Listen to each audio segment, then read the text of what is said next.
My cheeks reddened. "Strawberries," I said, desperately aware of my mother's stare. "It's still early," she interrupted, "but you can be sure she'll bring you plenty more when they ripen." She was trying hard to find words that would turn him, anything to divert his attention from me. She seemed afraid that by simply looking at me, Herr Heyerdahl would change his mind about the summer rental and immediately order everyone back onto the wagon. But he was unflinching. "They don't call you the Strawberry Girl for nothing. Where did you find them?" he said. "Oh, down by the forest," I said, casually. "Really, Johanna, you must get your boots on now," Mother continued. "We need to leave the Heyerdahls to settle in." "Halvor!" she yelled. "What about our trunk? Is it on yet?" "We're ready, Sarah," Father whispered, his voice reduced by the silence that governed him. I climbed into the back of the wagon and sat on a trunk containing the clothes and the bed linen. Mother settled down beside me and threw my boots and a pair of stockings at me. "Get these on," she said, gripping the edge of the wagon as she sat down. "Honestly, Johanna, the sooner we get you into a proper uniform, the better." Andreas snapped the reins and pulled at the pony's bit to steer her around. We rattled away from our home and down the hill towards the pier. The road faded away in front of me, and at this oblique angle, everything appeared to be in reverse.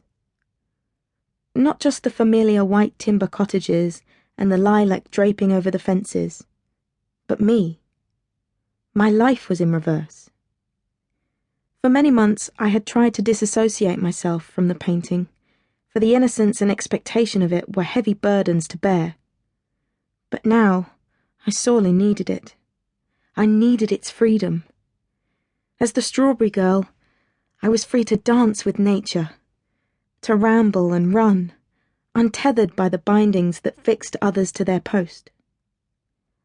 I could roam the forests and hedgerows, explore the beach and the rocks. I was a wanderer, like him. That was how we kept finding each other. And tomorrow I would have painted. I would have finally been able to put what I had read in the book into practice, to mix colours and experiment with them on a real canvas. But instead, I would be a maid in a uniform, with no freedom at all. I saw my summer in the distance at the top of the hill, shrinking and dimming, as though I was leaving it at home for the Heyerdahls alone to enjoy.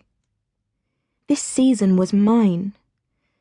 Could she be so cruel as to take it from me? Mother flinched as we passed Munch's hut. "Look away, Johanna," she said, as the wagon rolled past the paintings, still leaning against the outbuilding in the sun.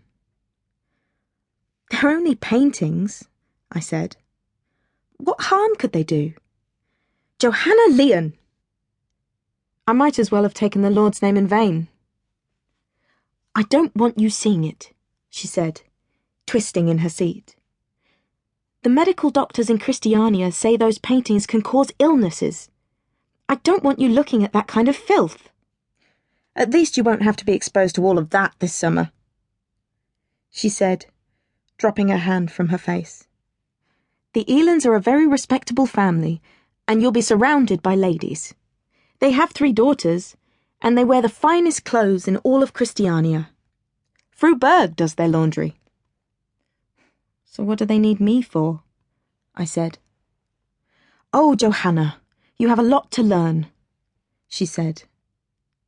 I pulled at the tear in my skirt and made curling shapes from the frayed threads.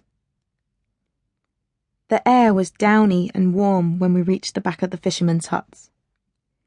Usually the water offered a breeze, something to grasp onto, but our lungs were tight as we inhaled. There was complete pandemonium as half the local townsfolk were relocating to the huts, and the tranquility of the morning was shattered by the invasion. The place was packed with families, carts and trunks. Men were carrying boxes high above their heads.